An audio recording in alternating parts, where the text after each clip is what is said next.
Hello मेरे प्यारे बच्चों, welcome back to my YouTube channel easy विजी ट्रिक। मैं आज आपके साथ में आरपीएफ एग्ज़ाम जो हमारा कब होने वाला है, दिसंबर में होने वाला है, आरपीएफ एसआई और कांस्टेबल। इस एग्ज़ाम्स में लास्ट टाइम के लिए जो स्ट्रेटजी है वो लेकर आई हूँ। आई नो आप लोगों ने ऑलरेडी कई स्ट्रेटजी की वीडियोस पहले भी देखी हुई है, लेकिन मैं आपको चलिए चैलेंज और गारंटी इस बार देती ही नहीं। मेरी हर वीडियो में चैलेंज और गारंटी होती है ना। मैं बस आपको ये श्योर करा सकती हूँ कि इस वीडियो को देखने के बाद आपका ना तो टाइम वेस्ट होगा, ना ही किसी भी तरीके का कोई लॉस होगा। केवल एक चीज़ होगी, वो होगा आपका प्रॉफिट। और प्रॉफिट किसी भी एस्पिरेंट के लिए एग्जाम्स की स्ट्रेटेजी देखने में प्रॉफिट ये होता है कि जो उसने देख के गया है वो चीज़ उसको वहाँ पे देखने को मिली है, बस इतना। तो चलिए ज़्यादा बातें ना करते हुए, टाइम वेस्ट ना करते हुए, केवल हम एक चीज़ करते हैं, वो करते हैं हम स्ट्रेटेजी के बारे में बातें। और बात ये होगी कि हिस्ट्री में आपको करना है इंडस वैली सिविलाइजेशन।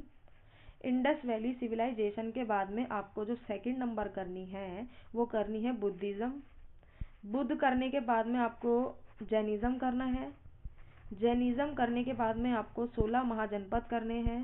16 महाजनपद को ब्रीफ में करना, डिटेल में मत पढ़ना। डिटेल में केवल दो चीज़ पढ़नी है आपको, गुप्ता और मौर्य वंश। कौन कौन सा? गुप्ता और मौर्य वंश।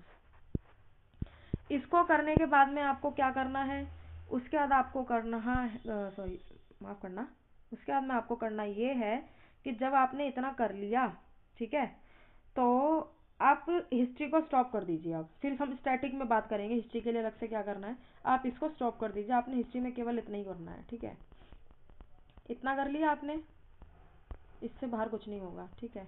फिर पॉलिटिकल साइंस पे आ जाओ। यहाँ पर करना है आपको कॉन्स्टिट्यूशन। कॉन्स्टिट्यूशन घोल के पी जाना। 1946 से लेके 50 तक की सारी रामायण, सारी कहानी, सारी गाथा रट के जाना। स्टैटिक का पार्ट हो या कैसा भी हो, ठीक है, सब कुछ करके जाना है आपको कॉन्स्टिट्यूशन के अंदर। उसके बाद में आपको ये करना है कि आर्टिकल करने हैं। आर्टिकल के बाद आपको अमेंडमेंट करने हैं, ठीक है। आर्टिकल और अमेंडमेंट की वीडियो में अलग से सेपरेट डाल दूंगी कि आर्टिकल में कौन सा इंपॉर्टेंट है, कौन सा करना, और अमेंडमेंट में कौन सा करना है।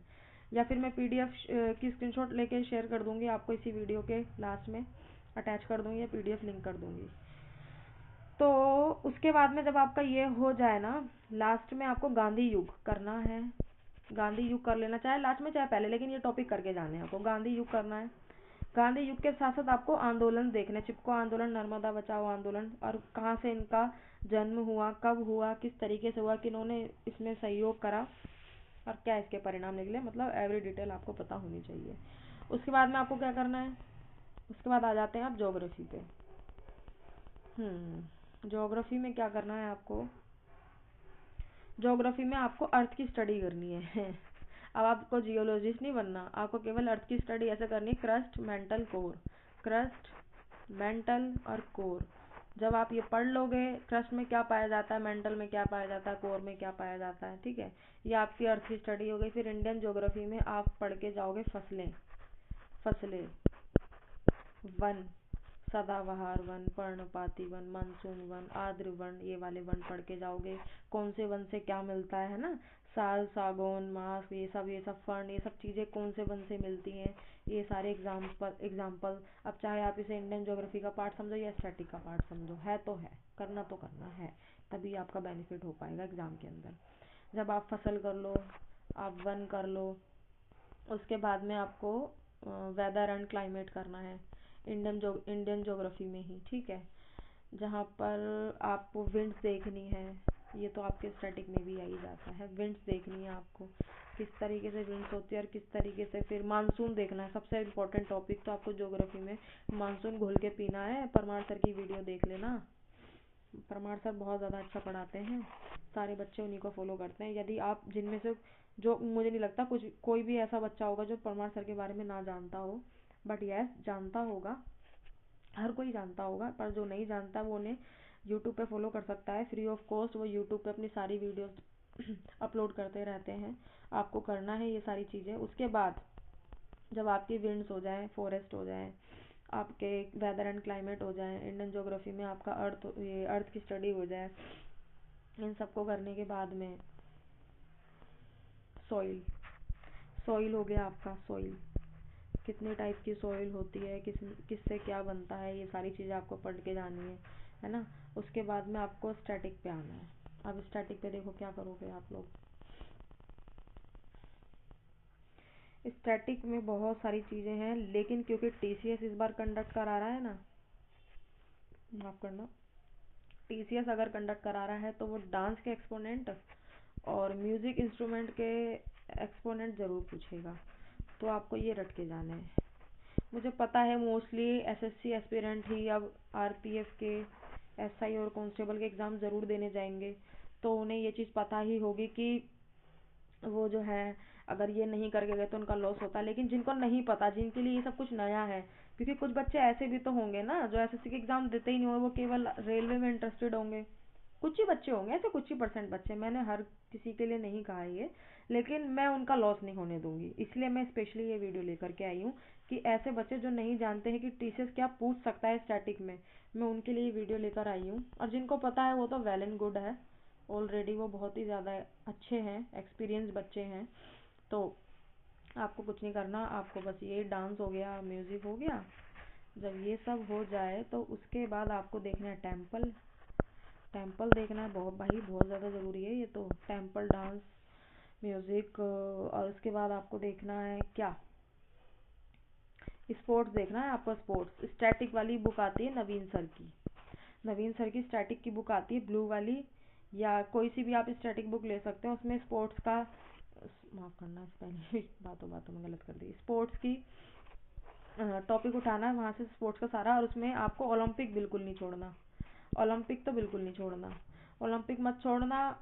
सारे कौन से कप, मतलब कौन से टूर्नामेंट नहीं छोड़ने हैं आपको, एशियन टूर्नामेंट नहीं छोड़ने हैं, यानी आपको एशियन टूर्नामेंट पढ़ना है कि एशियन वर्ल्ड कप कब हुआ, इंडिया ने उसमें कब पार्टिसिपेट किया, कितने वर्ल्ड कप उन्होंने अचीव किए इंडिया ने, इस तरीके से ये सारा आपको पढ़ना है। ये आपको नवीन सर की ब्लू वाली स्टैटिक बुक में मिल जाएगा।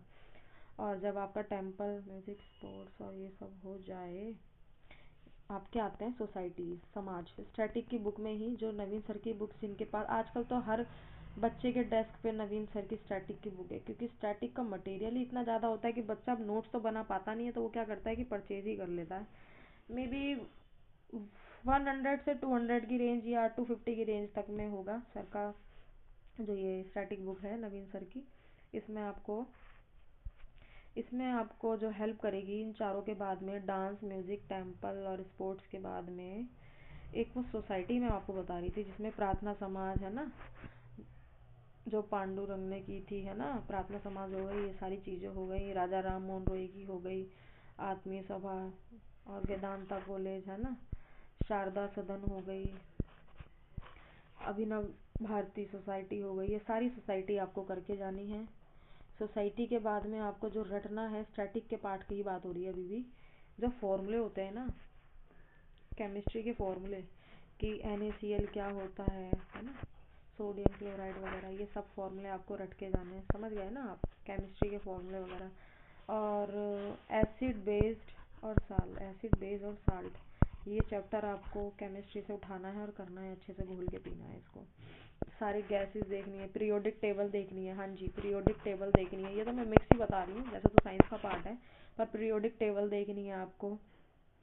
पीरियोडिक टेबल देख ली आपने, गैसेस देख ली आपने, एसिड बेस साल्ट देख लिया आपने, केमिस्ट्री के फॉर्मूले देख लिए, सेल रट के जाना, सेल और टिश्यूज़ भी पढ़ के जाना है आपको, बहुत ज़रूरी है। टिश्यूज़ पढ़ लिए, उसके बाद सेल हो गई, टिश्यूज़ हो गई, ब्रेन के बारे में पढ़ के जाना, ब्रेन, ब्रेन और बोन, ब्रेन्स, ब्रेन्स नहीं मतलब ब्रेन का टॉपिक अच्छे से, और बोन्स करके जानी है अच्छे से, कर लेना। अब आप कहोगे टीसीएस ने तो कभी बोन्स के नहीं पूछे, पर रेलवे ने तो पूछे हैं, रेलवे ने जो एएलपी का एग्ज़ाम अभी कंडक्ट कराया है उसमें तो आ रहे हैं क्वेश्चंस, तो क्या फ़र्क पड़ जाएगा, जब इतना पढ़ रहे हो तो ये भी पढ़ लो, क्या फ़र्क पड़ जाएगा, कुछ नहीं पड़ेगा, थोड़ी सी और मेहनत सही, आखिर आपको ड्रीम जॉब मिलने वाली है तो थोड़ी मेहनत तो बनती है ना। ये सब हो गया। और टेम्पल, हम्म करंट अफेयर्स में सारी योजना देख लेना जो प्रधानमंत्री जी ने निकाली है 14 से लेके 24 तक में, करंट में भी पूछ सकते हैं और वैसे भी पूछ सकते हैं। तो पूछ ही लेंगे कुछ ना कुछ, स्वनिधि योजना, प्रधानमंत्री जनधन योजना, कुछ भी पूछ सकते हैं। सारी योजना पढ़ के जाना। योजना करने के बाद में ऑस्कर पढ़ के जाना, ऑस्कर, ऑस्कर अवार्ड। ऑस्कर के बाद नोबल भी कर लेना भैया, कुछ पता नहीं है इन लोगों का, नोबल भी उठा सकते हैं अगली शिफ्ट के लिए। नोबल उठा ली, ऑस्कर उठा लिए, बाकी तो पद्म विभूषण, पद्म भूषण, पद्मश्री, भारत रत्न, ये सब आपको पढ़ना ही है करंट अफेयर्स में। अगर इतना भी कर लोगे और स्पोर्ट्स छोड़ दोगे, क्योंकि स्पोर्ट्स के 2 से 3 4 क्वेश्चन होते हैं, या कभी कभी किसी किसी का लक अच्छा होता है तो 1 से 2 ही क्वेश्चन होते हैं स्पोर्ट्स के। तो बच्चा सोचता है 1 2 क्वेश्चन के लिए स्पोर्ट्स पूरा क्यों याद करे, इससे अच्छा है सारी मेहनत इन्हीं सब में कर ले, जब तक हम सुन रहे हैं, पढ़ रहे हैं, समझ रहे हैं। तो कुछ नहीं करना आपको, केवल इतना करो, ठीक है। और उसके बाद अपना पेपर दे के आओ अच्छे से।